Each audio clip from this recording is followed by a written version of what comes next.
हाँ बेटा देखिए डिटर्मिनेंट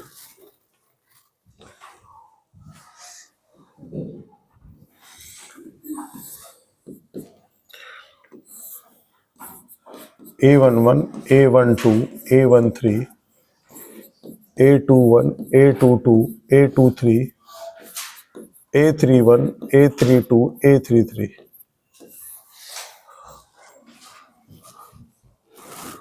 तो देखिए ये होता है रो 1, रो 2 और रो 3, है ना। यहां पर होता है कॉलम 1, कॉलम 2 और कॉलम 3। AIJ, AIJ का मतलब क्या होता है? इसका मतलब हो गया ith रो, और इसका क्या मतलब हुआ बेटा? jth column. ith रो jth कॉलम। अब देखिए कोई भी एलिमेंट अपने एड्रेस बताता है। जैसे मान लो कि ये एलिमेंट की बात करें, एग्जाम्पल A32, इसका मतलब क्या हो जाएगा? Third row. इसका मतलब क्या आ जाएगा? Second column. Third row and second column, है ना, third row and second column. अच्छा, तो ith रो jth कॉलम का मतलब समझ में आपको प्रॉपरली आ गया होगा। कोई भी एलिमेंट अपना एड्रेस आराम से बता सकता है। ओके, अब देखिए एग्जाम्पल 1, एग्जाम्पल 2, एग्जाम्पल 3। जैसे A23, बेटा A23 में क्या आएगा? This one is second row, second row third column, है ना। 2 3 देखिए क्या कह रहा है? सेकेंड रो और थर्ड कॉलम का एलिमेंट हो गया, सेकेंड रो और थर्ड कॉलम का एलिमेंट। कहीं कोई दिक्कत? अब इसके बाद माइनर्स और कोफैक्टर आते हैं। जैसे माइनर ऑफ क्या, मान लो A23 की बात करें तो A23 का माइनर होगा M(23). तो इसमें क्या किया जाएगा? करिस्पॉन्डिंग रो 2 3, करिस्पॉन्डिंग रो और करिस्पॉन्डिंग कॉलम को खत्म कर दिया जाएगा।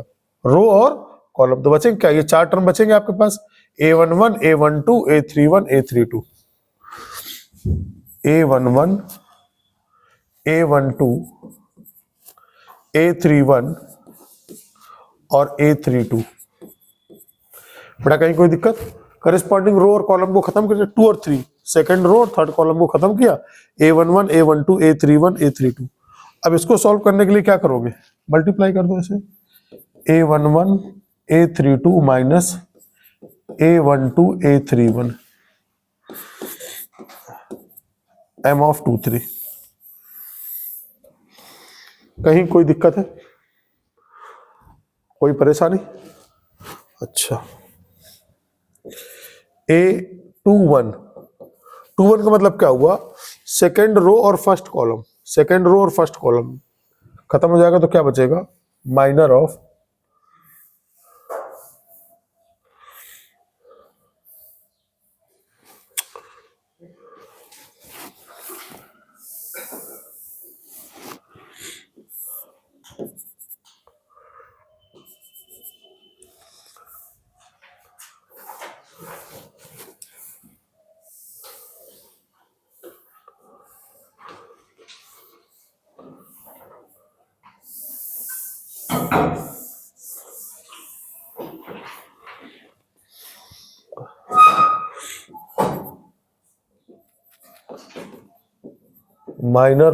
A21। इसकी वैल्यू क्या होगी? M(21). 21 का मतलब ये करिस्पॉन्डिंग रो खत्म, कॉलम खत्म। A12, A13, A13 और A32, A33, A32 मल्टीप्लाई कर लीजिए तो ये क्या आ जाएगा?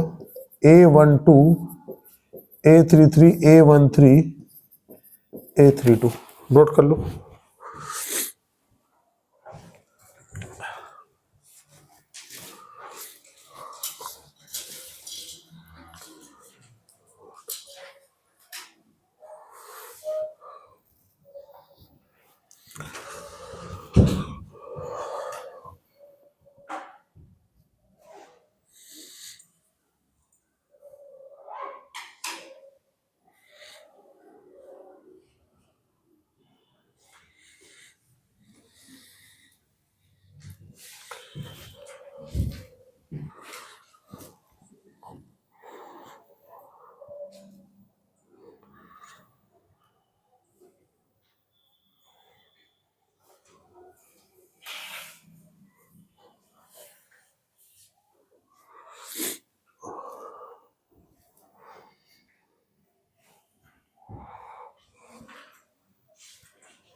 हो गया बेटा, नोट कर लिया, सबने नोट कर लिया।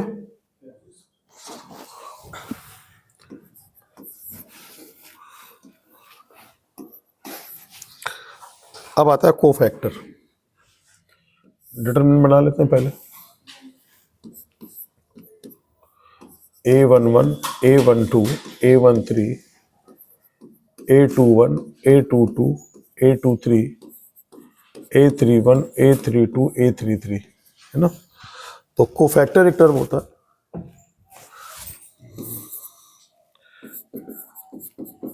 कोफैक्टर ऑफ, मान लो AIJ, तो क्या होता है CIJ, और CIJ का मतलब क्या होता है -1 की power I plus J into MIJ।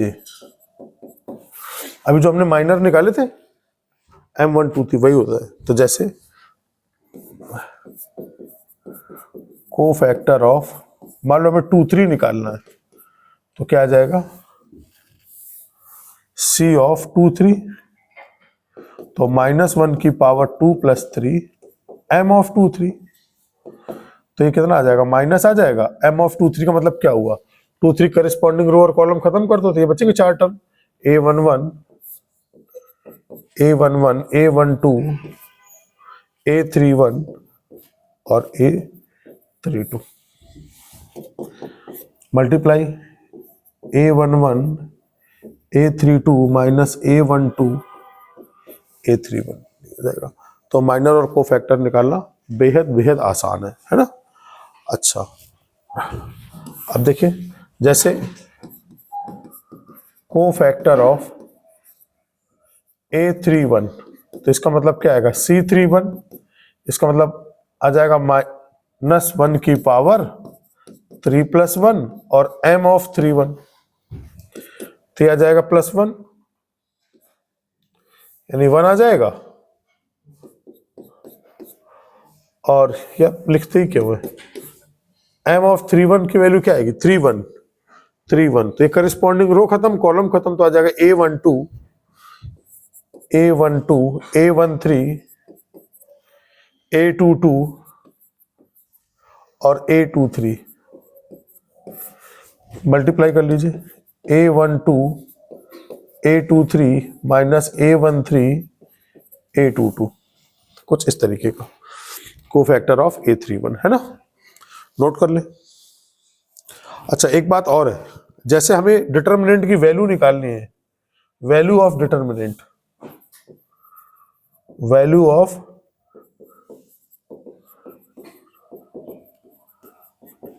उसको हमने डिनोट कर दिया डी से, कुछ लोग उसको डेल्टा से भी डिनोट करते हैं, है ना। तो क्या लिखते हैं, जैसे हमने मान लो फर्स्ट रो सिलेक्ट की, तो फर्स्ट रो सिलेक्ट किया A11, A11 के corresponding C11, A12, C12, A13, C13, मतलब उसके करस्पॉन्डिंग कोफैक्टर से क्या करेंगे, मल्टीप्लाई करेंगे। तो किसी भी डिटरमिनेंट की वैल्यू क्या होती है, अगर हम फर्स्ट रो लें तो फर्स्ट रो के ही हमें कोफैक्टर लेने होंगे, या फिर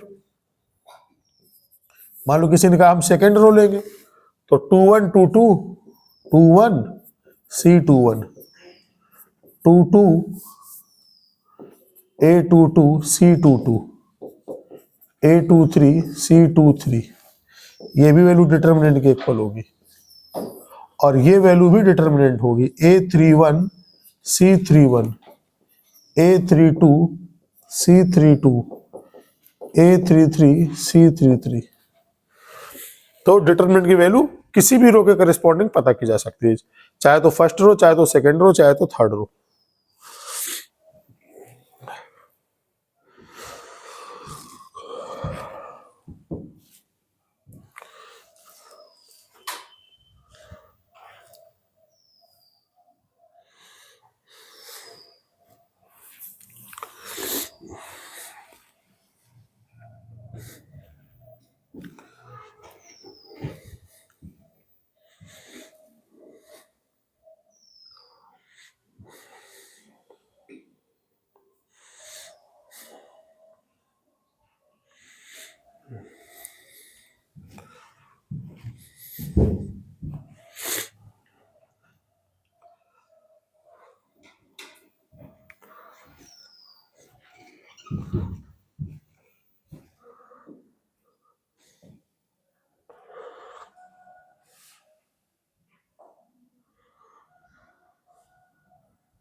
वैल्यू ऑफ डिटरमिनेंट का मतलब क्या हुआ, अगर आप फर्स्ट रो ले रहे हैं तो उसके करस्पॉन्डिंग कोफैक्टर से मल्टीप्लाई कर देंगे, A11 C11 A12 C12 A13 into C13। अगर आपने सेकेंड रो लिया तो सेकेंड रो के कोफैक्टर, थर्ड रो लिया तो थर्ड रो के cofactor.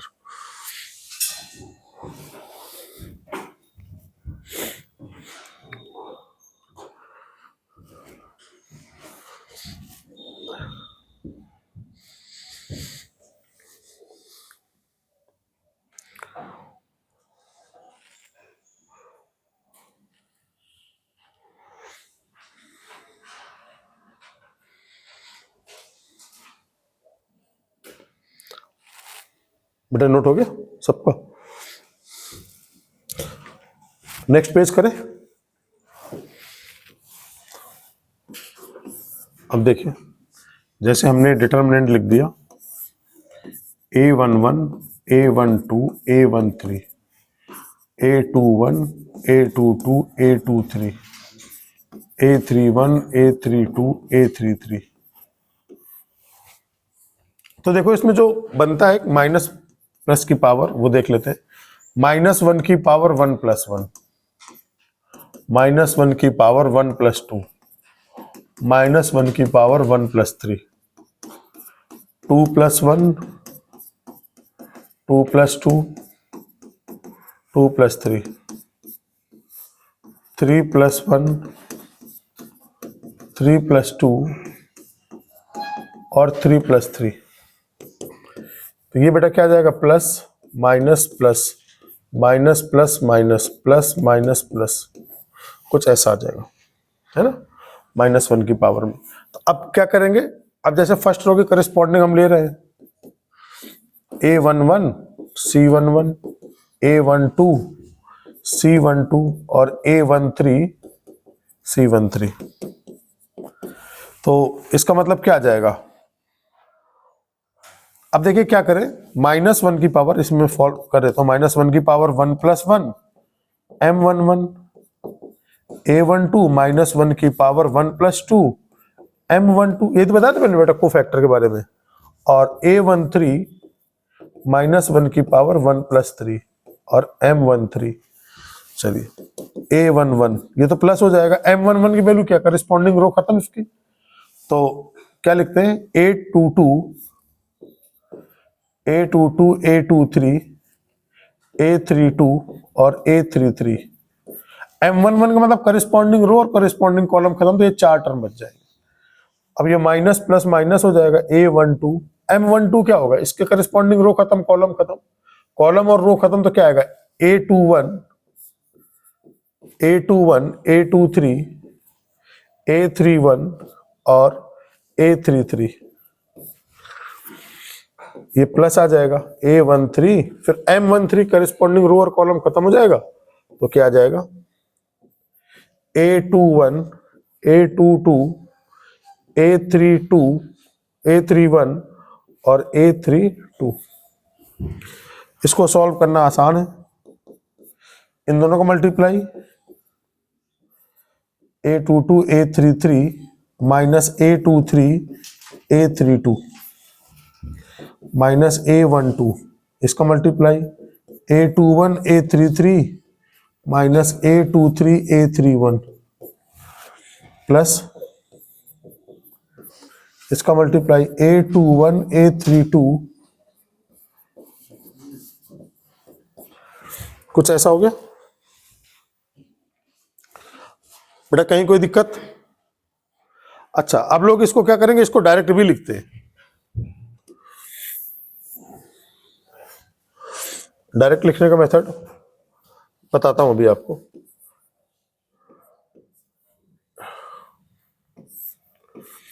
A11 A12 A13 A21 A22 A23 A31 A32 A33। बेटा देखो डायरेक्ट वैल्यू कैसे लिखी जाएगी, A11 समझना है ना, ये सब जाम ताम झाम कौन लिखेगा, करस्पॉन्डिंग रो और करस्पॉन्डिंग कॉलम खत्म, इसका इसका मल्टीप्लाई इसका इसका मल्टीप्लाई, तो क्या आ जाएगा A22 A33 माइनस A23 और A32, A11 हो गया, इसके बाद माइनस साइन आएगा A12, करेस्पॉन्डिंग कॉलम और रो खत्म, A21, A33 minus A31, A23 plus A13, ये रो और कॉलम खत्म, A21, A32 minus A22, A31, ये आ गया। देखिए यही आ रहा है ना, सेम टू सेम, पहले प्लस फिर माइनस फिर प्लस, करिस्पॉन्डिंग रो और कॉलम खत्म। नोट कर लीजिए यहां तक पूरा।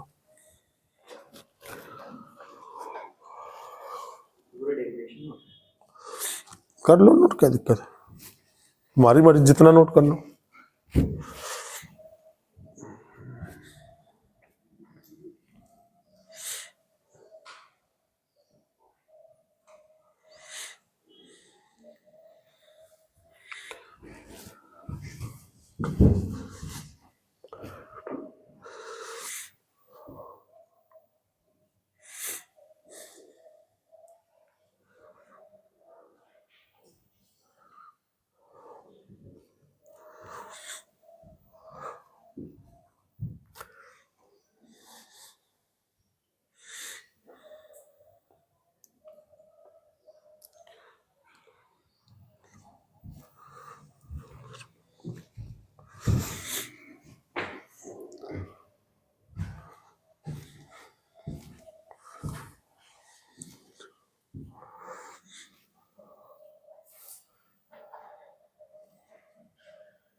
हो गया।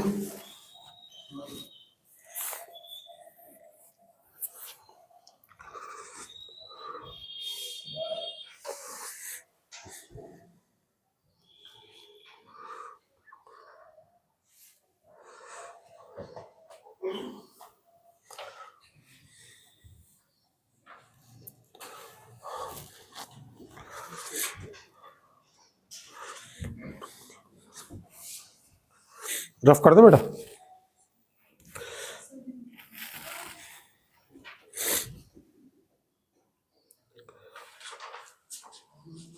इसका मतलब फर्स्ट रो, सेकंड रो और थर्ड रो, किसी भी रो के अकॉर्डिंग क्या कर सकते हैं हम लोग, डिटर्मिनेंट की वैल्यू मालूम कर सकते हैं।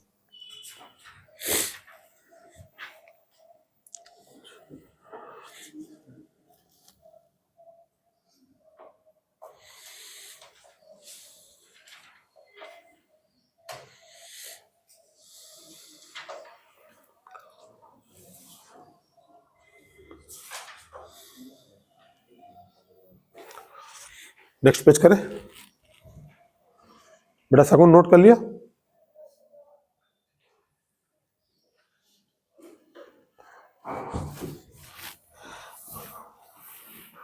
फोर्थ पेज, अब देखिए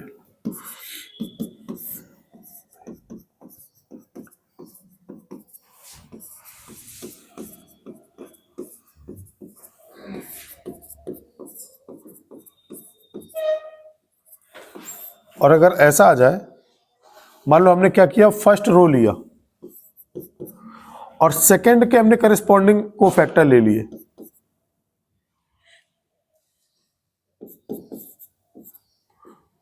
A12, C22, A13, C23, तो इनकी वैल्यू क्या हो जाएगी, 0। फर्स्ट तो रो लिया और सेकंड का को फैक्टर, या फर्स्ट रो लिया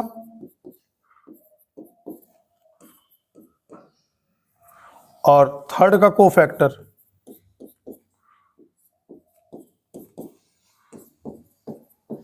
इसकी वैल्यू भी क्या जाएगी, 0। फर्स्ट का रो लो और फर्स्ट का ही को फैक्टर लो तो वैल्यू क्या दे देगा, डिटर्मिनेंट दे देगा। और अदर के साथ लिया, यानी A11 C11 A12 C12 A13 और C13, इसकी वैल्यू क्या होगी? डिटर्मिनेंट। और बाकी के साथ अगर ले लिया आपने फर्स्ट रो को सेकंड रो या थर्ड रो के साथ, यानी जिस रो का जो रो होगी फर्स्ट रो सेकंड रो या थर्ड रो, उसी का कोफैक्टर के साथ जब मल्टीप्लाई होगा तब तो डिटर्मिनेंट देगा, और अदर रो के कोफैक्टर के साथ मल्टीप्लाई होगा तो क्या होगा? 0 देगा। नोट कर लीजिए।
नोट हो गया?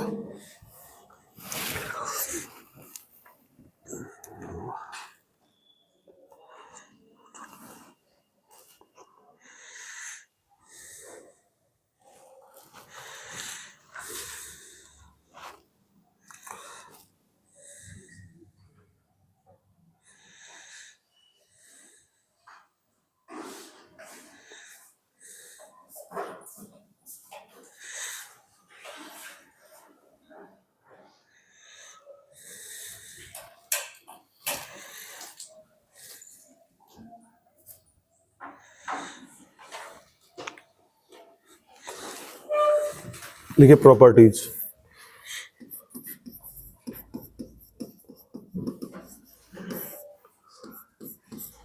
फर्स्ट प्रॉपर्टी,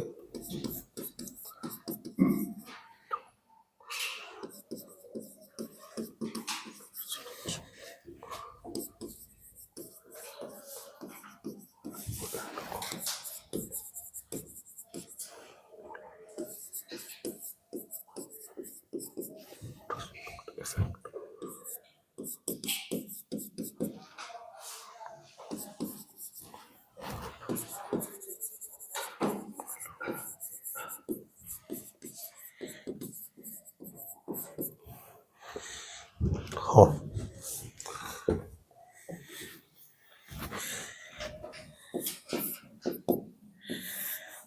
A11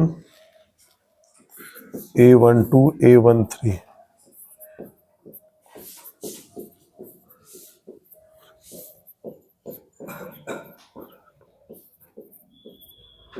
कह रहा कि कॉलम और रो को आपस में इंटरचेंज कर दो तो वैल्यू इफेक्टेड नहीं होती है। बताइए क्यों? हाँ, किसकी वजह से? इसकी वजह से होगा। और कोई? कॉलम और रो आपस में इंटरचेंज कर दो तो डिटरमिनेंट की वैल्यू इफेक्टेड नहीं होती है। अच्छा, डिटरमिनेंट की वैल्यू क्या होती है? मान लो मैंने फर्स्ट रो लिया A11, इसका corresponding C11, A12 C12 A13 C13, ये डिटरमिनेंट का वैल्यू हो गया। अब मुझे डिटरमिनेंट का वैल्यू निकालना है, तो मैंने क्या किया? रो और कॉलम को आपस में इंटरचेंज कर दिया। देखते हैं क्या होता है। रो और कॉलम को इंटरचेंज कर दिया तो ये क्या आ जाएगा? A11 A12 A11 A12 A12 और A13, फिर A21 A31, ठीक है ना, फिर A12 A22 A32 A13 A23 और A33, रो और कॉलम को आपस में मैंने क्या किया, इंटरचेंज किया। अच्छा, तो इसकी वैल्यू क्या होगी? अब मैं क्या करूं, जैसे मैंने फर्स्ट रो से मैंने कंपेयर किया था, एक्सपेंड किया था, अब मैं फर्स्ट कॉलम से एक्सपेंड कर दूं। तो फर्स्ट कॉलम से जैसे ही एक्सपेंड किया मैंने, तो क्या देखने लगा मुझे, A11 इसके करस्पॉन्डिंग कोफैक्टर, A12 इसके करस्पॉन्डिंग कोफैक्टर, A13 इसके करस्पॉन्डिंग कोफैक्टर।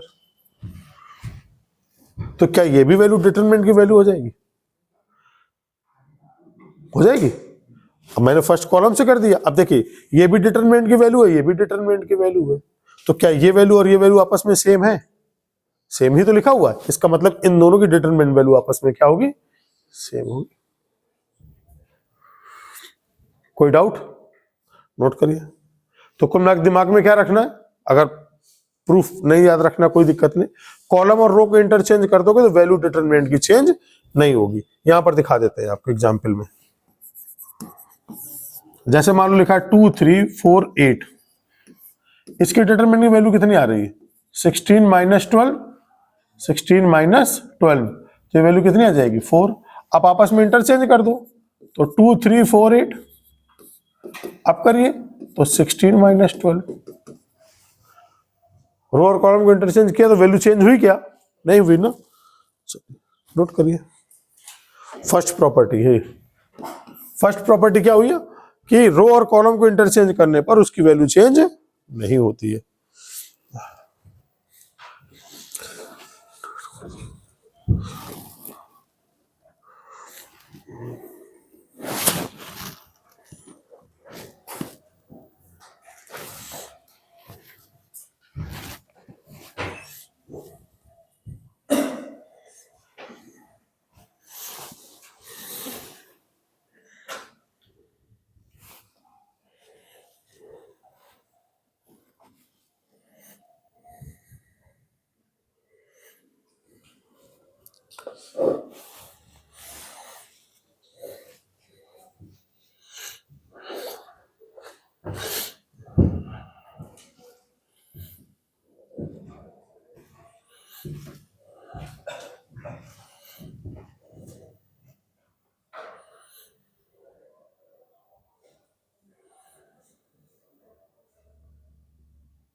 बेटा नेक्स्ट प्रॉपर्टी लिखे।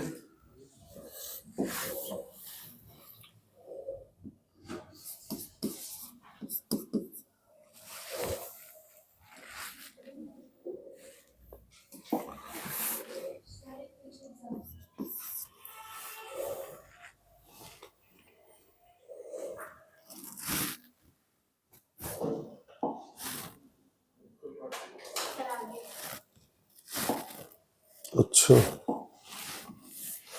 एक minute,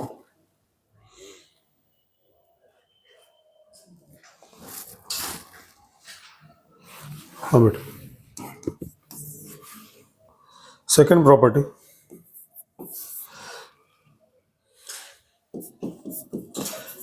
if all elements of a row or column are equal to 0, are equal to 0, then value of determinant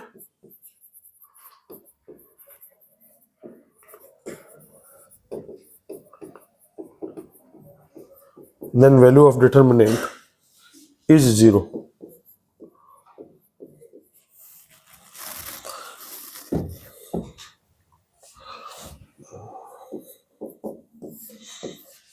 मानो मैंने फर्स्ट रो ले लिया,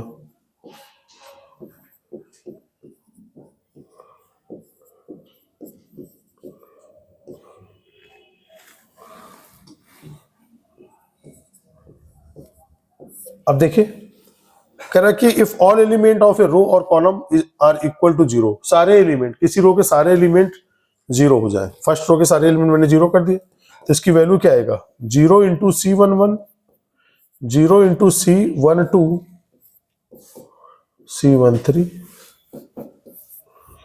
0 हो जाएगी। फर्स्ट रो से एक्सपेंड कर दिया,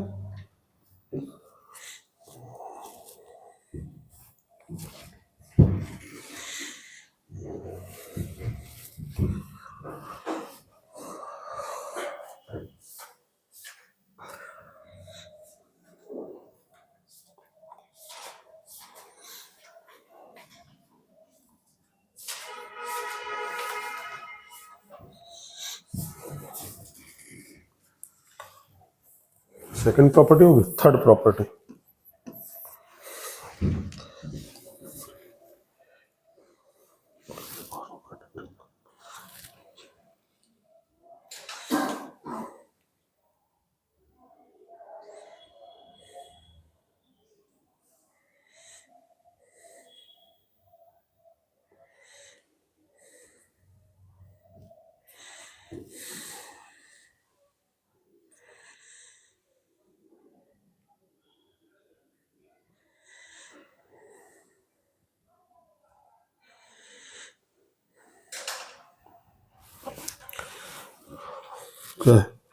if any two row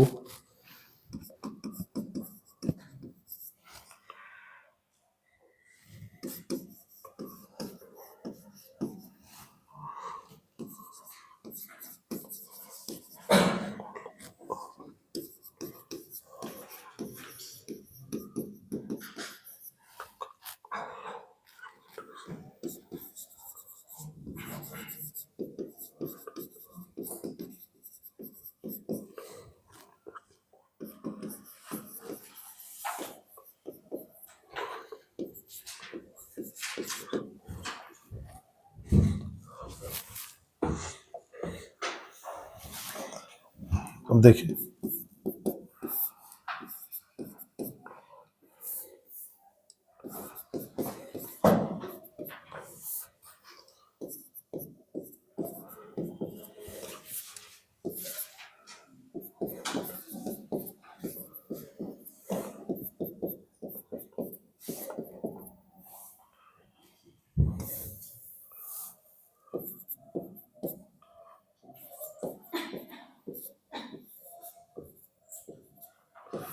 बेटा, देखिए फर्स्ट रो,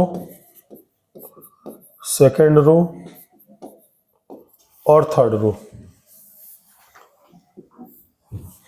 तो इस कह रहा रो 1 और रो 2 आपस में कैसे इक्वल है, R1 और R2 इक्वल, तो कह रहे इसकी वैल्यू क्या हो जाएगी, 0 के इक्वल हो जाएगी। तो ठीक है, देखो वैल्यू 0 कैसे हो जाएगी। हमने क्या बोला, एक काम करते हैं, काम क्या करते हैं, हम सेकंड रो ले लेते हैं इसकी, सेकंड रो। तो सेकंड रो क्या लिखी है, A11, A12, A13, ये तो लिखा है इस समय, ठीक। और सेकंड रो लिया और फर्स्ट के हमने क्या ले लिए, कोफैक्टर, फर्स्ट वाले के कोफैक्टर। इस समय फर्स्ट रो ये है, इसके कोफैक्टर क्या कहोगे, C11, C12, C13। Second row और फर्स्ट रो के कोफैक्टर, तो वैल्यू क्या आ जाएगी, 0 आ जाएगी, वैल्यू 0 दिख जाएगी। मैंने क्या बोला कि देखने में तो लग रहा फर्स्ट रो है, मैंने लेकिन कहा सेकेंड रो ले लिया और फर्स्ट रो वाले कोफैक्टर ले लिए, यानी कि ये जो एलिमेंट है वो सेकेंड रो के हैं और ये जो कोफैक्टर है वो फर्स्ट रो के हैं।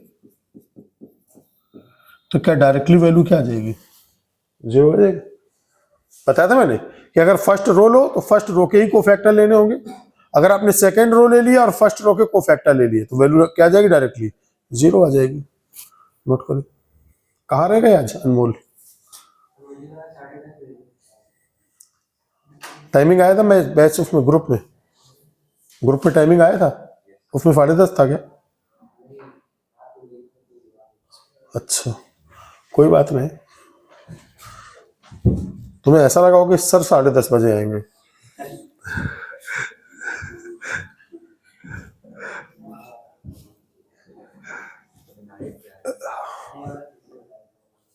थर्ड रो आप इसको नोट कर लो, मुझे वाइज करा दो।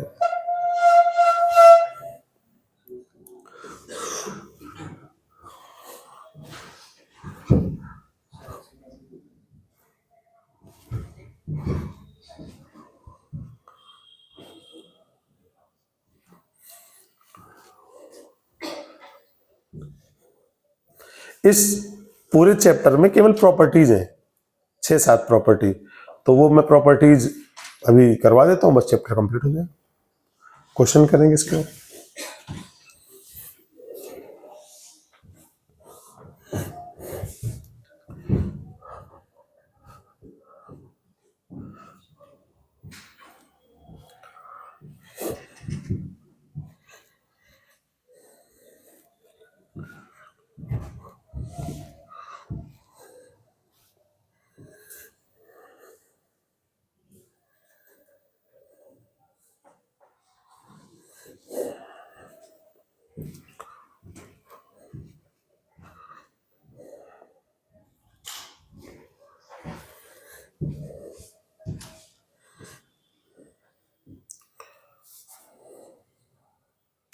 नोट कर लिया।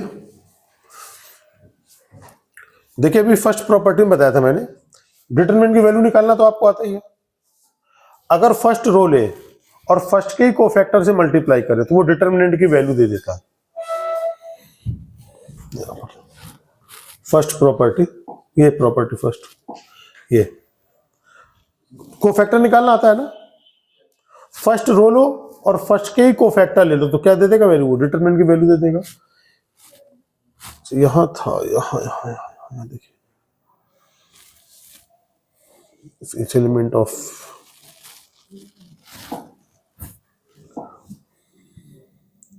अच्छा ये कोफैक्टर, ये डिटरमिनेंट की वैल्यू निकाली। देखिए किसी डिटरमिनेंट की वैल्यू क्या होती है, फर्स्ट रो लिया तो फर्स्ट का कोफैक्टर तो डिटरमिनेंट की वैल्यू दे देगा, सेकंड रो या सेकंड का कोफैक्टर तो डिटरमिनेंट की वैल्यू देगा, थर्ड रो या थर्ड का कोफैक्टर साथ में मल्टीप्लाई हुआ तो क्या दे देगा, डिटरमिनेंट का वैल्यू।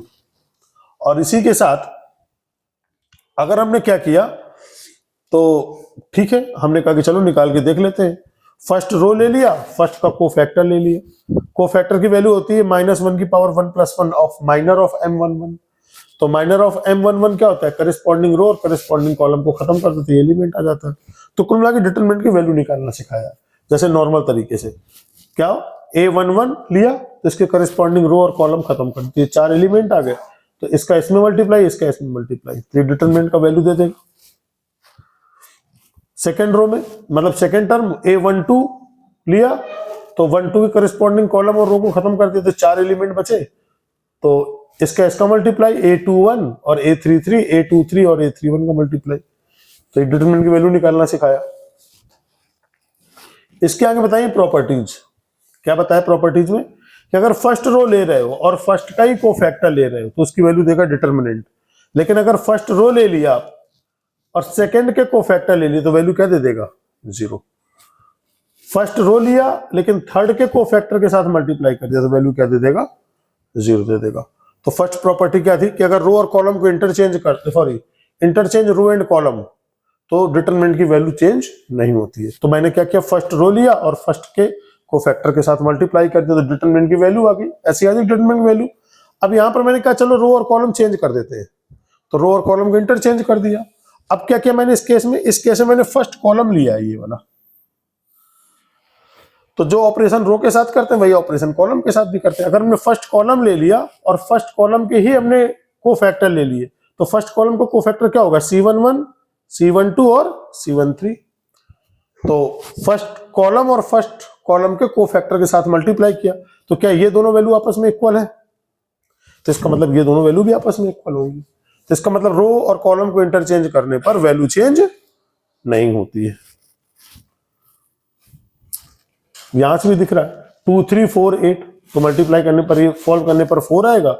रो और कॉलम को इंटरचेंज किया, 2 4 को बना दिया रो, 3 8 को ये, तो वैल्यू फिर भी 4 आ रही है। ओके, कह रहा किसी में अगर हम किसी रो या कॉलम के सारे एलिमेंट 0 0 0 हो जाए तो उसकी वैल्यू 0 हो जाएगी। क्यों, फर्स्ट रो ले लिया और इसी के करस्पॉन्डिंग कोफैक्टर से मल्टीप्लाई कर दिया डिटरमिनेंट निकालने के लिए, तो 0 0 सब में इसलिए वैल्यू 0 आ जाएगी। थर्ड वाले केस में क्या है, अगर कह रहा है कोई भी दो रो इक्वल हो जाए, दो रो के सारे एलिमेंट इक्वल हो जाए तो उसकी वैल्यू क्या होती है, डायरेक्ट 0 के इक्वल होती है। तो मैंने क्या किया, मैंने कहा कि आप सेकेंड रो ले लो, ये वाली 1 1 1 2 और 1 3, जो मैंने सेकेंड रो के एलिमेंट लिए, और फर्स्ट वाले के ले लो आप कोफैक्टर C11 C12 C13। तो अभी हमने कॉम्बिनेशन पढ़ा कि अगर हम सेकेंड रो ले रहे हैं तो कोफैक्टर अगर हम सेकेंड रो के ले लेते तो डिटरमिनेंट दे देता, और अगर फर्स्ट रो के कोफैक्टर ले लेंगे तो वैल्यू क्या दे देगा, 0। मुझे लग रहा है सारी चीजें समझ में आ गई होंगी। कहीं कुछ पूछना है किसी को, कुछ भी?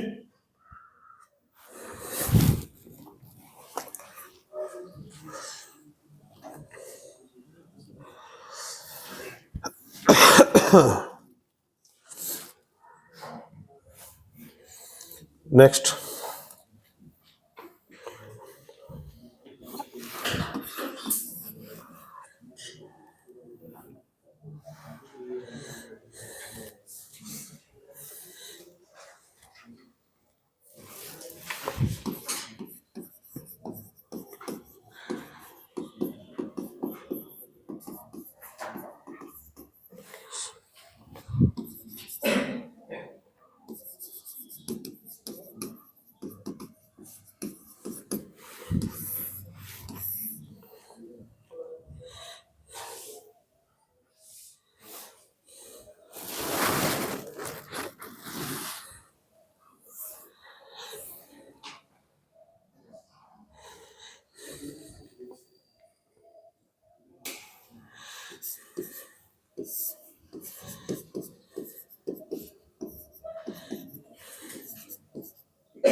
देखिए किसी में कह रहा है कि स्केलर मल्टीप्लिकेशन करें तो क्या होता, तो कर दे मल्टीप्लाई के, तो इसका एक ही मीनिंग है कि आप अगर के का किसी डिटरमिनेंट मल्टीप्लाई किया जाए तो वो जो के है या तो फर्स्ट रो या तो सेकंड रो या तो थर्ड रो, या फर्स्ट कॉलम सेकंड कॉलम या थर्ड कॉलम के हर एक उसमें क्या हो जाएगा, मल्टीप्लाई हो जाएगा। तो मैंने क्या किया, मैं आपको करके दिखाता हूं। जैसे मैंने फर्स्ट कॉलम में मल्टीप्लाई कर दिया इसका के A11 A12 के A13 A21 A22 A23 31 33, है ना। अच्छा, अब लेफ्ट हैंड साइड की वैल्यू के इंटू फर्स्ट रो के करेस्पॉन्डिंग यानी डिटरमिनेंट की वैल्यू क्या आएगी, के into A11 C11 A12 C12 A13 C13। तो इसका मतलब क्या आ जाएगा, कुछ ऐसा आ जाएगा लेफ्ट हैंड साइड डिटरमिनेंट की वैल्यू, है ना। और राइट हैंड साइड में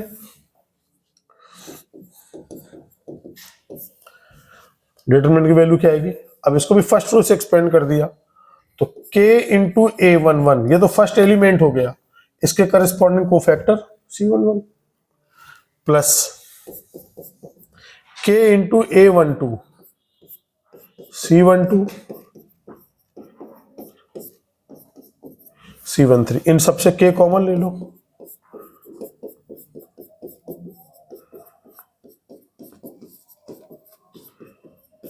तो क्या दिख जाएगा आपको? Left hand side is equal to right hand side. तो किसी अगर डिटर्मिनेंट में k से मल्टीप्लाई हो जाए तो उसको क्या करिए आप, फर्स्ट रो या सेकंड रो या थर्ड रो के हर एक एलिमेंट में क्या कर दीजिए, मल्टीप्लाई कर दीजिए। क्या समझ में आ गई? कोई डाउट तो नहीं? कॉलम में भी कर सकते हो सेम प्रोसेस।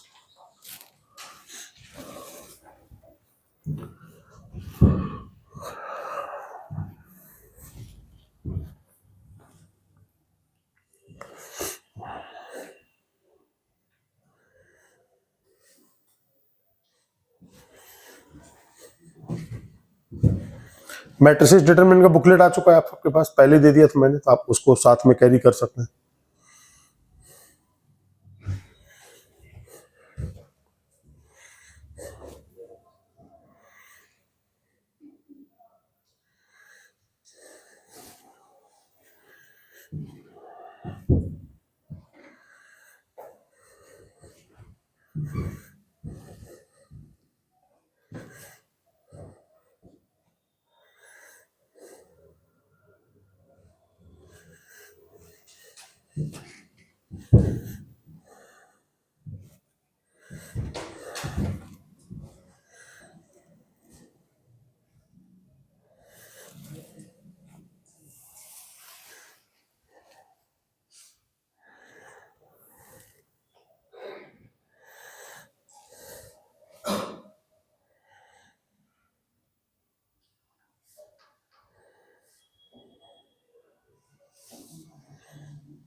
मैंने नोट हो गया, सबने नोट कर लिया?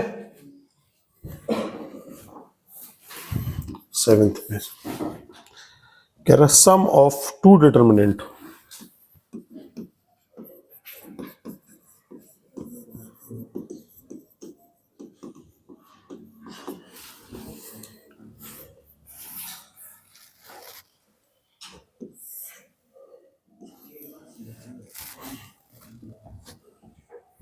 ऐसा लिखा है A11 plus K1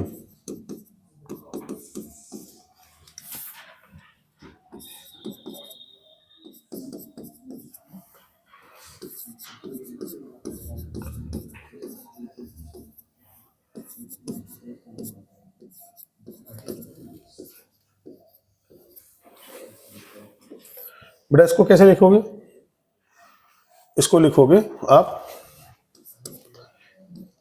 C11 A11 plus K1 C12 A12 plus K2 C13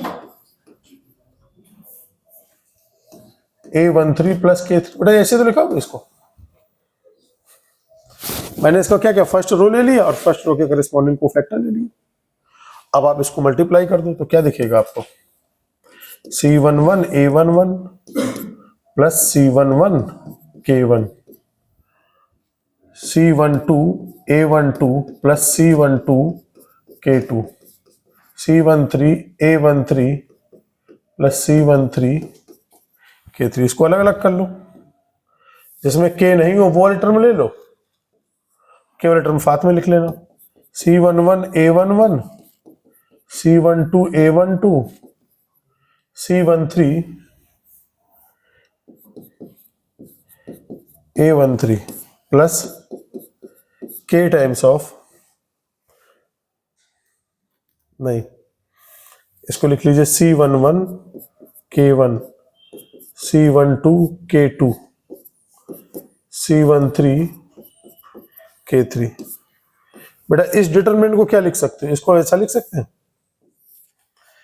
A11 A12 A13 A21 A22 A23 A23 A31 plus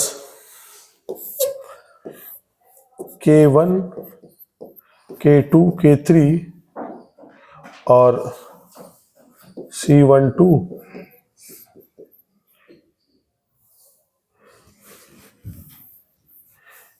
A21।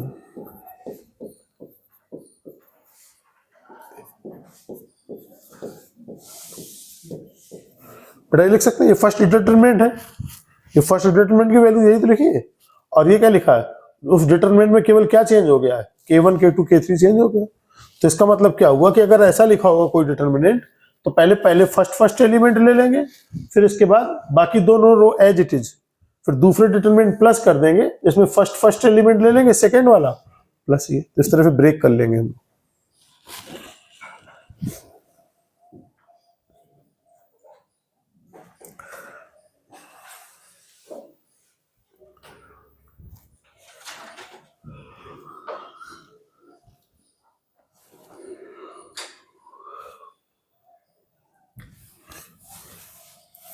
Property number कौन सा था बेटा, एक मिनट, फर्स्ट सेकंड थर्ड, ये थी फोर्थ प्रॉपर्टी, और ये थी फिफ्थ प्रॉपर्टी।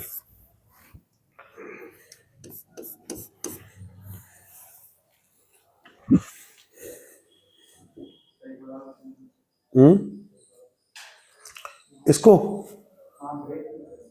आप ऐसे समझो, डिटरमिनेंट दिया तो पहले पहला पहला एलिमेंट ले लेना, प्लस फिर दूसरा एलिमेंट ले लेना, ठीक है ना। इसमें इसलिए लिखा मैंने, सबको अलग अलग कर लिया, K1 K2 K3 वाले एक साथ लिख दिए। तो ये डिटरमिनेंट पहला वैल्यू दिया, इसका क्या है, फर्स्ट रो और फर्स्ट रो का कोफैक्टर, यानी ये पहली डिटरमिनेंट वैल्यू दी होगी। ये क्या दिया, फर्स्ट रो और फर्स्ट रो का कोफैक्टर, तो अंतर क्या रहा होगा, केवल फर्स्ट रो के तो K1 K2 K3 एलिमेंट होंगे, बाकी दोनों रो के सेम एलिमेंट होंगे।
मैंने नोट कर लिया समझ। चलिए next property.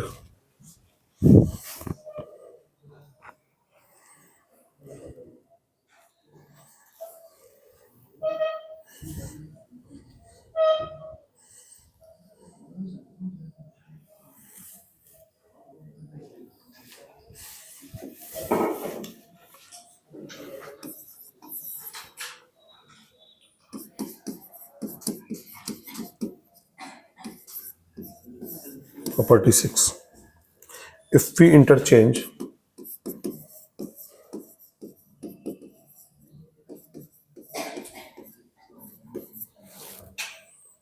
two rows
if we interchange two row or columns, then the value of determinant becomes equal to the -1 multiplied by given determinant. चलिए देखते हैं। जैसे कोई भी दो रो को क्या करें हम इंटरचेंज कर दें,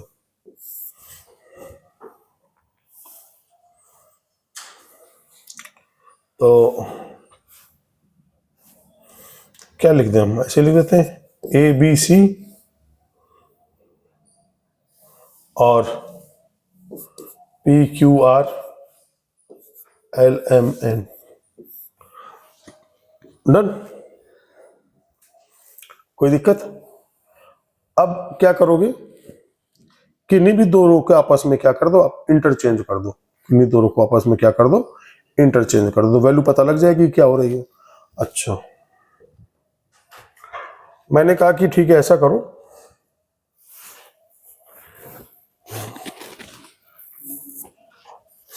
निकाल के देखें इसको क्या आएगा। तो ये आ जाएगा, फर्स्ट मल्टीप्लाई करो तो कितना आएगा, QN माइनस RM। अच्छा, मल्टीप्लाई ना करना चाहें अगर हम, बेटा बिना मल्टीप्लाई के कैसे देखेंगे,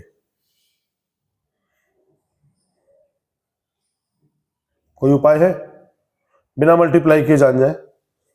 चलिए देखिए, कोशिश करते हैं। पहले मैंने क्या लिखा, A लिखा, AC11 plus BC12 plus C13। Done. अब इसमें मैंने क्या किया, इसकी वैल्यू तो ये आ गई, आपस में इसके इंटरचेंज कर दिया, तो क्या आ गया, PQR ABC LMN। डन। अब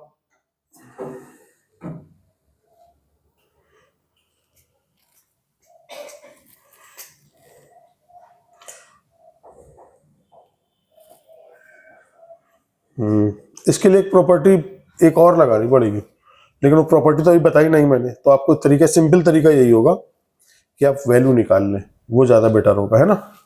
इसमें उसमें क्या होता है कि जितनी रो या कॉलम आप इंटरचेंज करते हैं,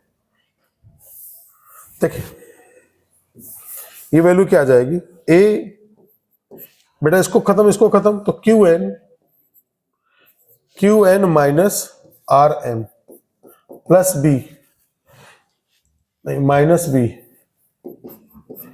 ये खत्म, तो PN माइनस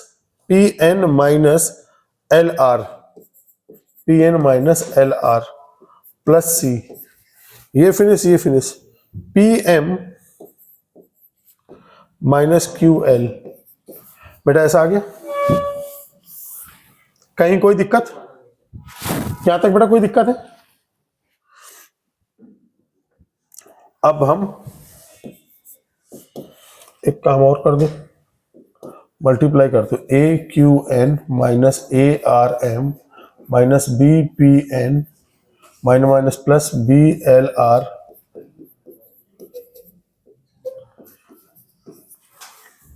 हाँ, ये आ जाएगा पी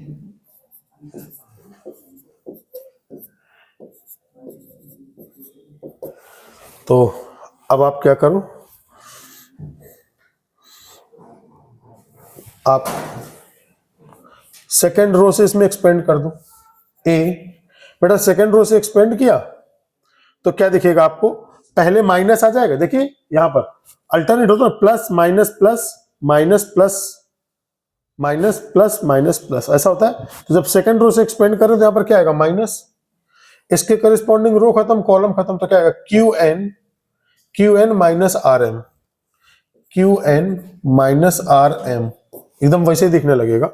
फिर सेकेंड आ जाएगा प्लस बी, तो ये करिस्पॉन्डिंग रो और ये करिस्पॉन्डिंग कॉलम खत्म हो जाएगा। तो क्या आ जाएगा? P N minus l r, p N minus l r. और थर्ड में आ जाएगा सी, माइनस का सी, ये खत्म और ये खत्म, तो क्या आएगा? P m minus q l, q l. तो अब हमें इसकी लिखने की जरूरत ही नहीं पड़ेगी। अरे भाई,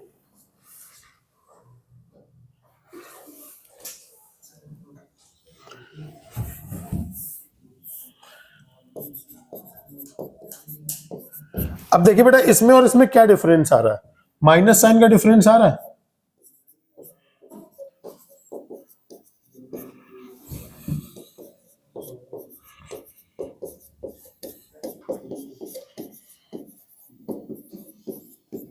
देखिए इसमें और इसमें माइनस साइन का डिफरेंस आ रहा है कि नहीं आ रहा है?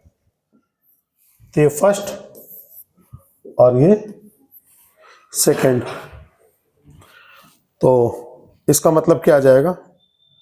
अगर हम इसको माने डेल्टा वन और इसको माने डेल्टा टू, तो देन डेल्टा टू की वैल्यू क्या आएगी? माइनस डेल्टा वन आ जाएगी। तो हमें क्या ध्यान रखना है कि किसी भी डिटरमिनेंट में दो रो आपस में या दो कॉलम आपस में इंटरचेंज कर देते हैं, तो क्या करें? केवल बाहर माइनस से मल्टीप्लाई कर दें, बस काम चल जाएगा। मैं एग्जाम्पल यहां पर दिखा देता हूं, आपको ज्यादा अच्छे समझ में आएगा। कैसे? 2468, बेटा ये वैल्यू कितनी आएगी? 16 माइनस 24, तो माइनस 8 आ जाएगा। अब आपस में इंटरचेंज कर दूं तो 6824, तो कितना आ जाएगा? 24 माइनस 16। तो अगर ये डेल्टा वन है और ये डेल्टा टू है, तो delta two is equal to क्या हो जाएगा? Minus delta one. ना कोई परेशानी? नोट करिए।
डेल्टा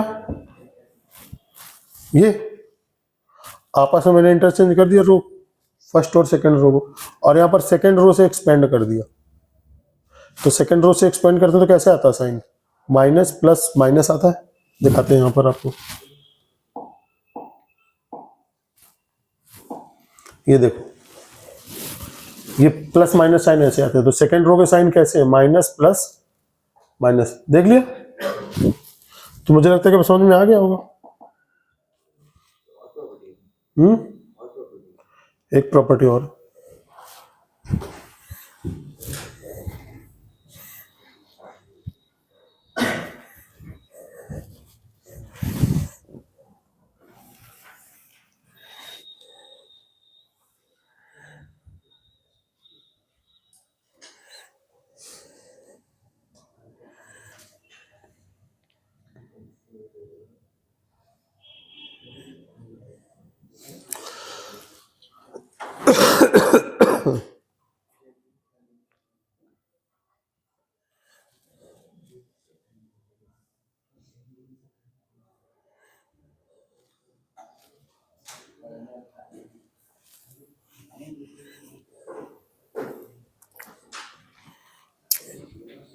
नोट हो गया बेटा क्या?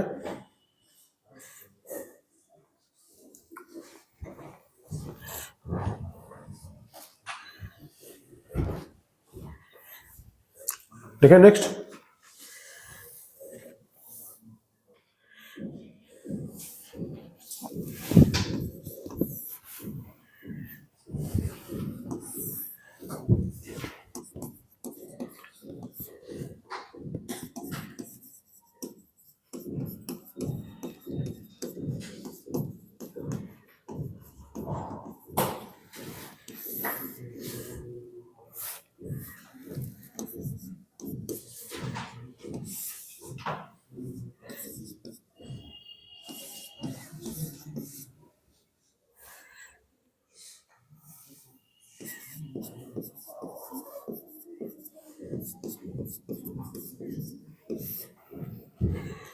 देखो इसमें क्या कर सकते हो,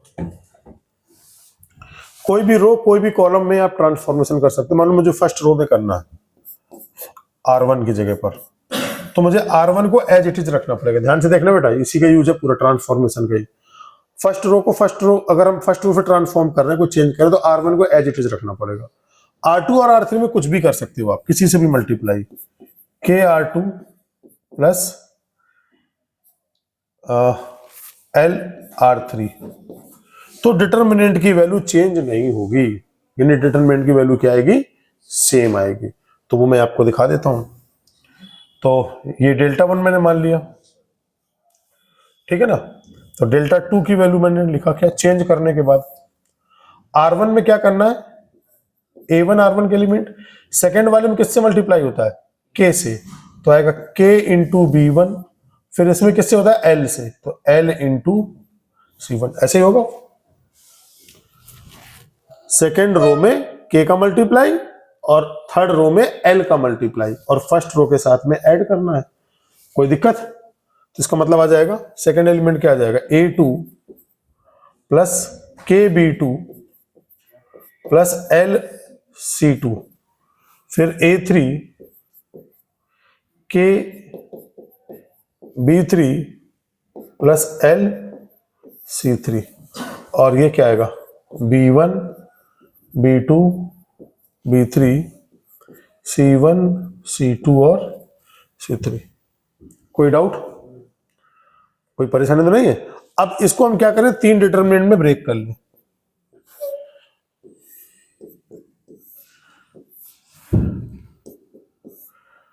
कर सकते हैं। पहले first element A1 A2 A3 B1 B2 B3 C1 C2 C3, फिर इसमें KB1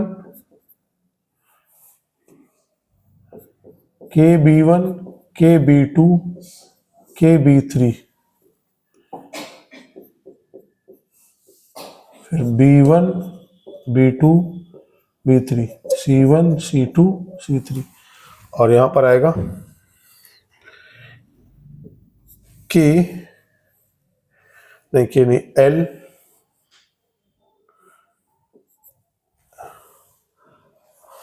LC1 LC2 LC1 LC1 LC2 LC3 B1 B2 B3 C1 C2 C3। अब देखो बेटा, इससे के बाहर निकल जाएगा, यहां ध्यान देखना, इससे जब के बाहर निकलेगा तो क्या बचेगा, B1 B2 B3 और B1 B2 B3 सेम आ गए दोनों रो, तो वैल्यू क्या जाएगी डायरेक्टली 0। इससे L बाहर निकल जाएगा तो क्या आएगा C1 C2 C3 और यहां लास्ट में C1 C2 C3, तो ये वैल्यू भी क्या आ जाएगी 0। तो ये वैल्यू क्या आ गया ΔH2, तो हम कह सकते हैं this imply ΔH2 is equal to ΔH1, है ना।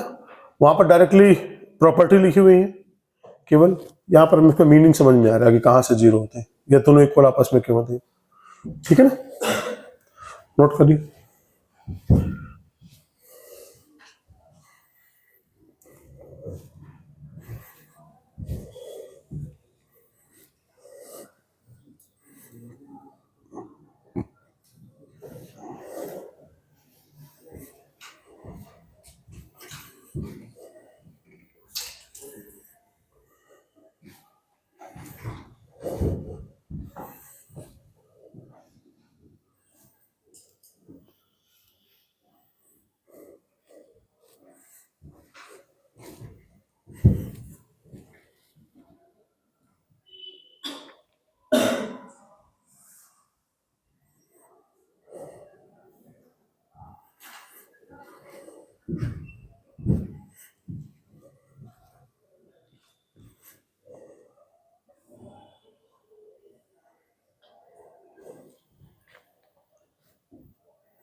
हो गया।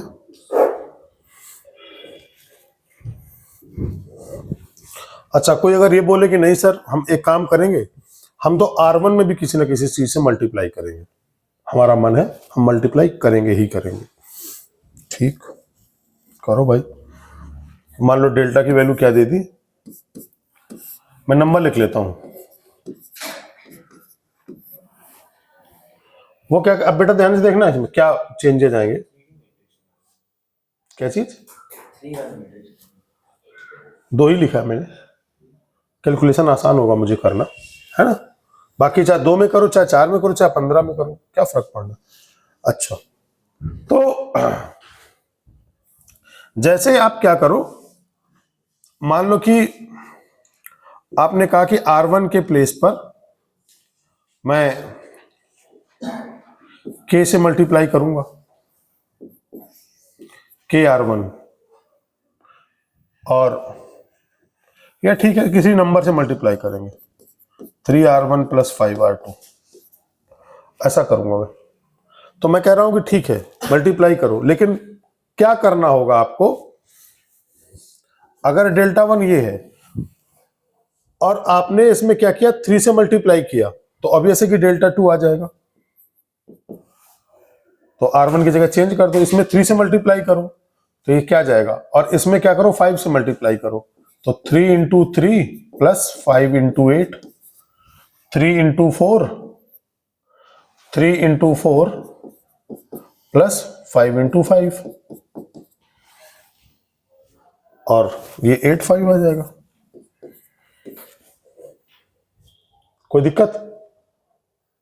क्या क्या मैंने पहले वाले में 3 से मल्टीप्लाई किया, दूसरे वाले में 5 से मल्टीप्लाई किया, और r1 के प्लेस पर इंटरचेंज कर दिया। तो 3 × 3 + 8 × 5, 3 × 4 + 5 × 5, डन। तो अगर ये डेल्टा 2 है और आपने ये काम किया कि 3 के साथ मल्टीप्लाई कर दिया, तो चुपचाप 3 से डिवाइड कर देना, ठीक। तो उस केस में क्या होगा, डेल्टा 1 और डेल्टा 2 आपस में इक्वल आ जाएंगे। उस केस में क्या होगा, डेल्टा 1 और डेल्टा 2 आपस में इक्वल आ जाएंगे, डन। देखते करके। तो कितना आ जाएगा, 43 और 9, क्या है 43 और, एक काम करो ना, इसकी वैल्यू भी तो निकाल देते हैं। ये देखो 15 - 32, बेटा कितना आ जाएगा, 12 में से 5 गया 7, और 2 में से क्या 1। इसको देखो कितना आएगा, 9 और 40, तो 49 आ जाएगा। ये कितना आएगा, 25 और 12, 25 और 12 कितना हुआ, 25 और 2 27, 37, ये आएगा 8 × 5, 1/3। इसका मल्टीप्लाई 49 × 5, 20, -8 से मल्टीप्लाई,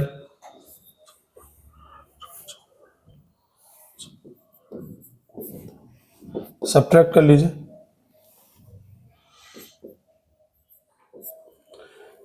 6 में से 5 गया माइनस आएगा 1, 9 में से 4 गया -51,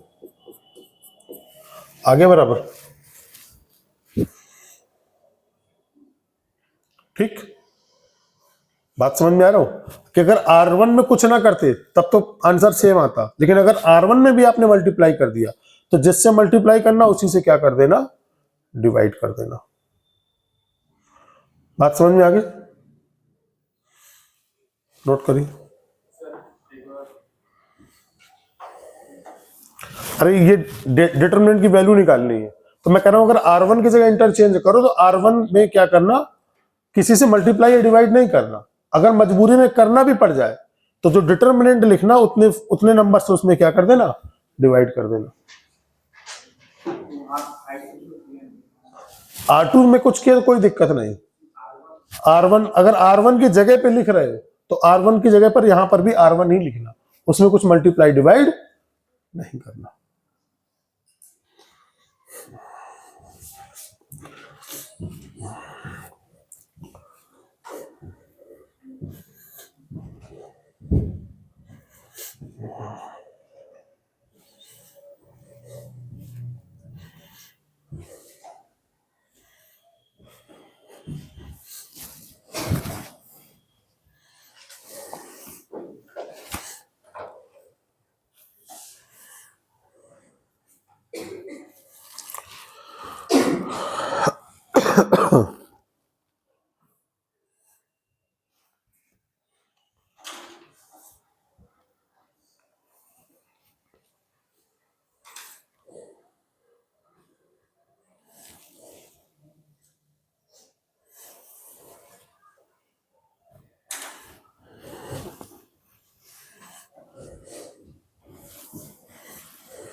ठीक है ना बेटा। देखो डिटरमिनेंट निकालने का एक और मेथड होता है, सारस रूल। सारस रूल क्या है?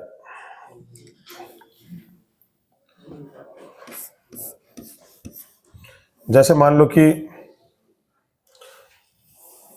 अच्छा A1 B1 C1 A2 B2 और C2 A3 B3 और C3।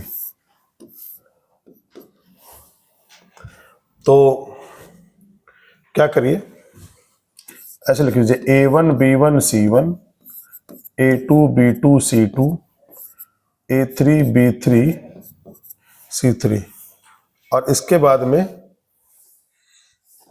A1 फर्स्ट कॉलम और सेकंड कॉलम और लिख लीजिए A1 A2 A3 B1 B2 B3।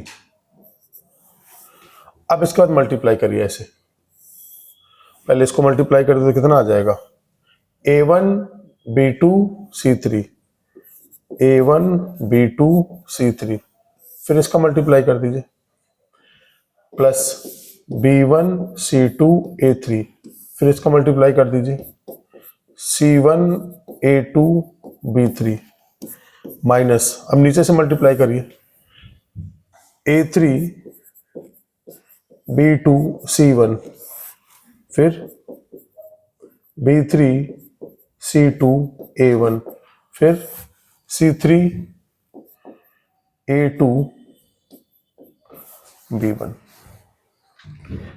तो बहुत अच्छा है तरीका। अभी देखना कितना आप जैसे 3 का आएगा, तो मैं तो ज़्यादातर इसी मेथड को यूज़ करता हूँ, इससे आसानी से चीज़ें आती हैं।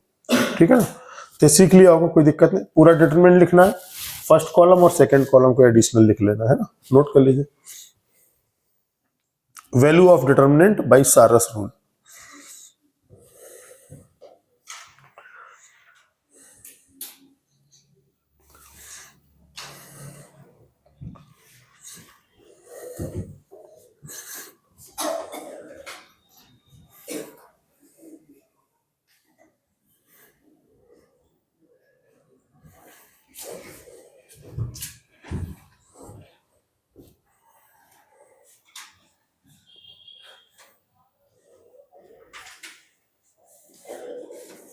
दिया आपने?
नोट हो गया?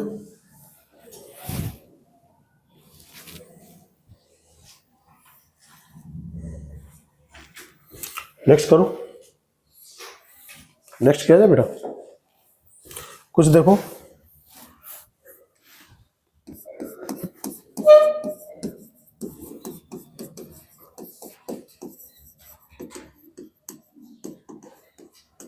कुछ इंपॉर्टेंट डिटर्मिनेंट है जिनकी वैल्यू याद रखनी है। A B C, B C A, C A B, इसकी वैल्यू होती है 3ABC minus A cube minus B cube minus C cube, और minus times of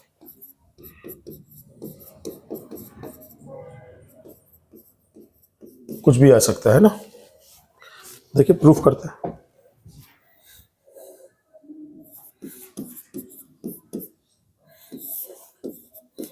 A B C, B C A, C A B, देखो बेटा Sarrus rule का कमाल। A B C, B C A, C A B, A B C, B C ए,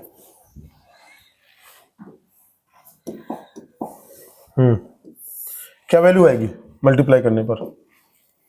बोले तीनों पे multiply किया तो क्या आया? ए बी सी, फिर मल्टीप्लाई किया ए बी सी, फिर मल्टीप्लाई किया माइनस, यहां से मल्टीप्लाई किया तो सी क्यूब, फिर ए क्यूब, फिर आ गया आंसर।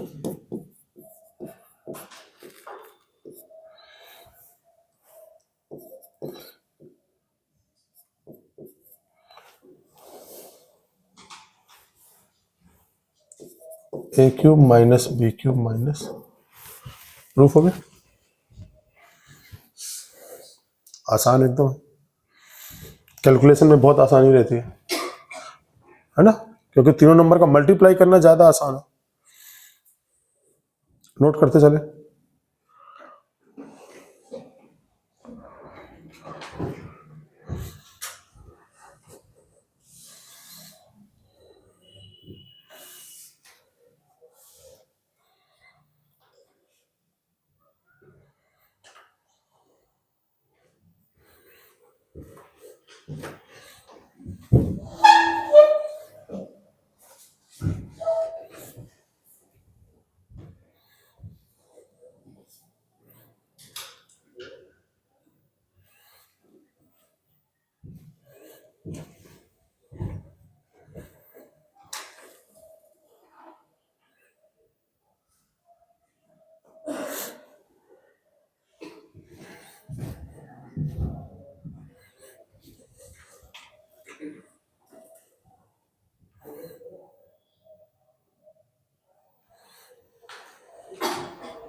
बड़ा हो गया।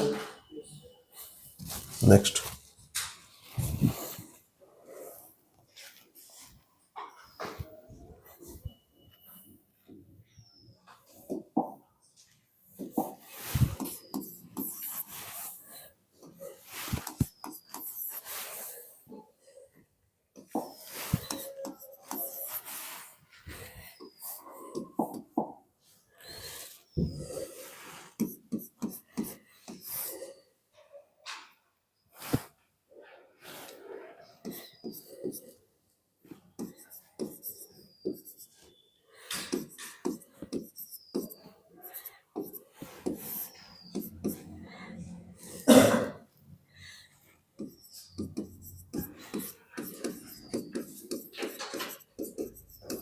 बेटा इसकी वैल्यू ये होती है x minus Y, Y minus Z और जेड माइनस एक्स। ठीक है, बताइए व्योम क्यों, कैसे होगी ये वैल्यू, क्यों आएगी? अब ये मत बोलना, फिर इसको एक्सपेंड कर देते हैं, फैक्टराइज कर लेते हैं, आंसर आ जाएगा। उसके अलावा कुछ लगाओ दिमाग।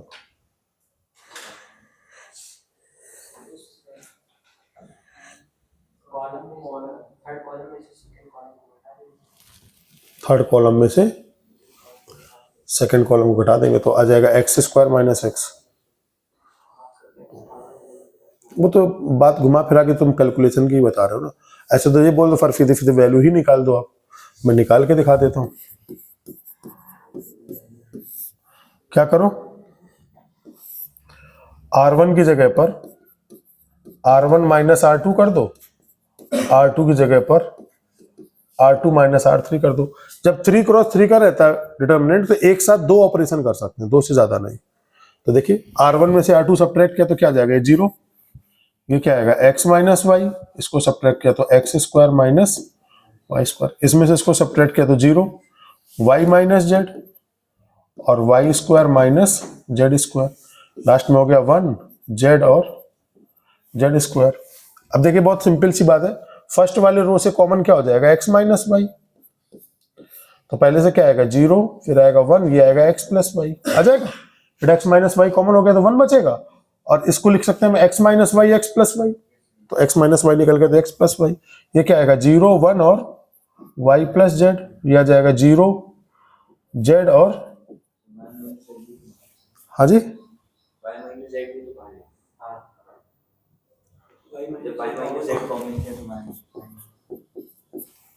अभी ठीक है। तो यहां आ जाएगा 1।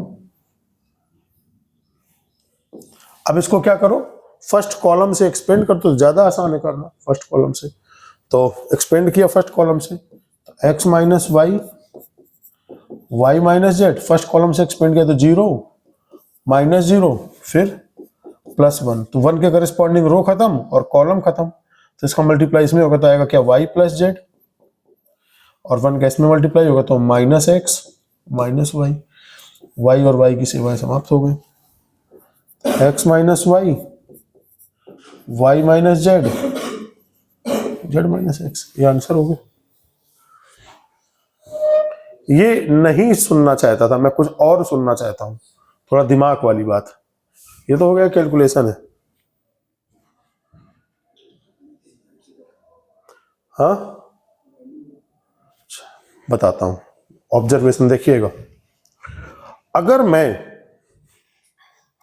x की जगह y या y की जगह x रख दूं, मैंने y की जगह x रखा या x की जगह y रखा, मैंने x की जगह y रखा तो क्या आ जाएगा, 1y y स्क्वायर आ जाएगा, 1y y स्क्वायर आ जाएगा। तो मतलब डिटरमिनेंट की वैल्यू क्या हो गई, जीरो होगी। तो अगर कुछ रखने पर डिटरमिनेंट की वैल्यू जीरो हो जाए तो वो उसका क्या हो जाता है, एक फैक्टर हो जाता है। x की जगह y रखा तो एक फैक्टर क्या मिल गया, x माइनस वाई, एक फैक्टर क्या मिल गया, रखा x माइनस वाई। y की जगह z रख दो तब भी देखो जीरो हो जाएगा, y की जगह z रखा तो जीरो हो गया, तो एक फैक्टर हो गया y माइनस जेड। फिर z की जगह x रखो, फर्स्ट और थर्ड इक्वल हो गया, तो एक फैक्टर हो गया z माइनस एक्स। इसका मतलब इसका factor x minus Y, Y minus Z और z माइनस एक्स होगा, ये कंपलसरी है। तो डायरेक्टली सोच सकते हो, नोट करो।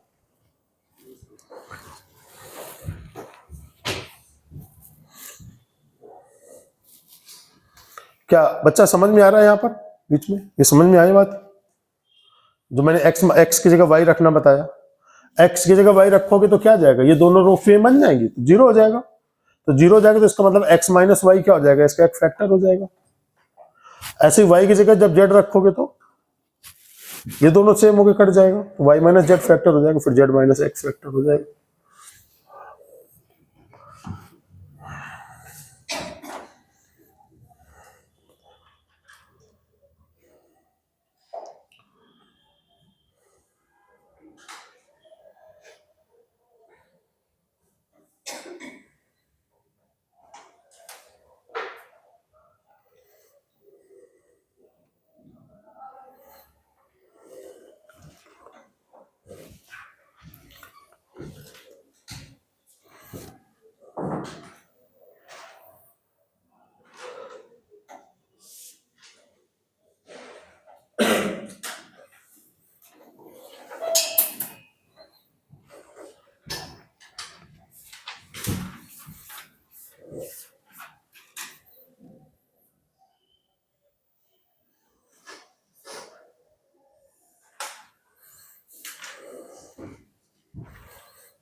हो गया? कुछ समझ में आया? चलो दूसरा,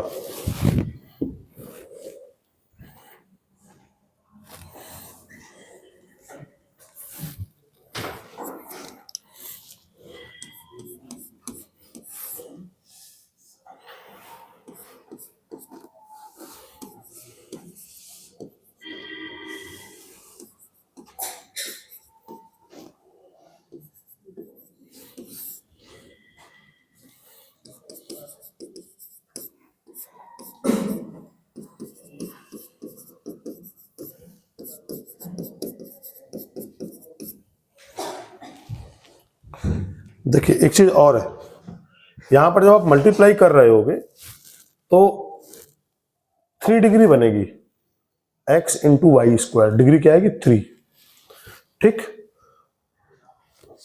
और 3 डिग्री से ज्यादा तो आएगा नहीं, 4 डिग्री तो कोई बनेगा नहीं मल्टीप्लाई करने पर, किसी का किसी में मल्टीप्लाई कर तो 4 डिग्री नहीं आएगा, तो इसलिए यहां पर इक्वेशन भी 3 डिग्री की बन रही है। इसकी वैल्यू ये होती है, तो देखने पे क्या लग रहा है, x की जगह y रखा तो x माइनस वाई, y की जगह z रखा तो y माइनस जेड एक फैक्टर, z की जगह x रखा तो z माइनस एक्स फैक्टर। अब बाई सिमेट्री चूंकि x y z में सेम तरीके का मीनिंगफुल है, तो इसमें एक फैक्टर और आ जाएगा x plus y plus z, ठीक है ना। याद रखने में भी आसानी है, याद रहेगी वैल्यू, डायरेक्ट वैल्यू आपको याद रखनी है, ठीक है ना। कोई दिक्कत? हाँ आएगा, फोर्थ भी आएगा। तो इसको मैं सॉल्व करके दिखा दूं आपको? हाँ हाँ, ये तो उससे तो हो गया। प्रॉपर सॉल्व करने का मतलब क्या करना पड़ेगा आपको, भाई सब्ट्रैक्ट करेंगे, कर पाओगे? क्यों? या मैं एक करके और दिखा देता हूं, देखिए क्या कर लीजिए, बताइए। R1 की जगह क्या रखोगे बेटा, बोलते जाइए। R1 की जगह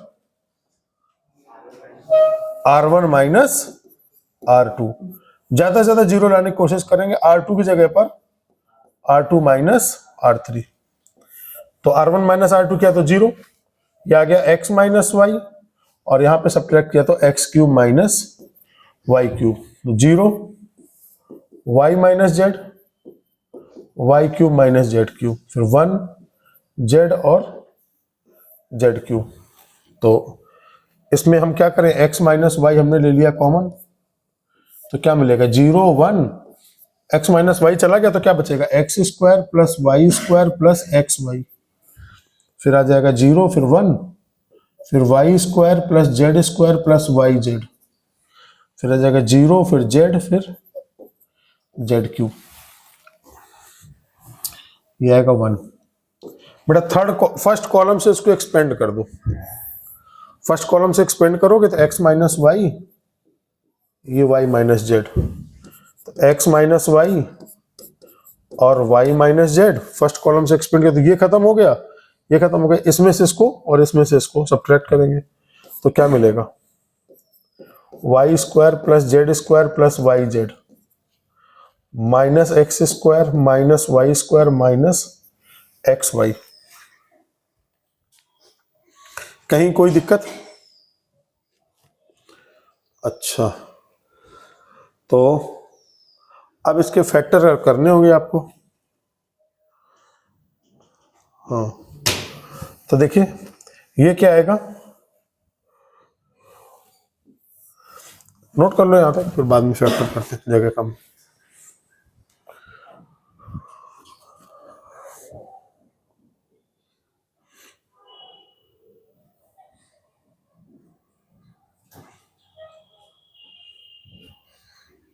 मुझे लग रहा है कुछ ना कुछ कटेगा भी साथ में, है ना।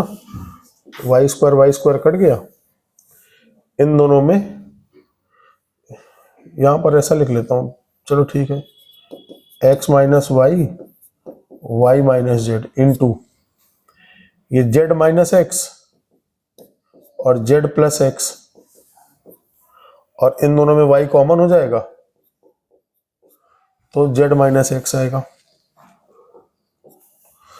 ठीक है ना। अब सबसे z माइनस, इन दोनों से z माइनस एक्स कॉमन लिया तो क्या है, x minus Y, Y minus Z और z माइनस एक्स, तो पहले से क्या बचेगा, z plus X plus Y. आ गया।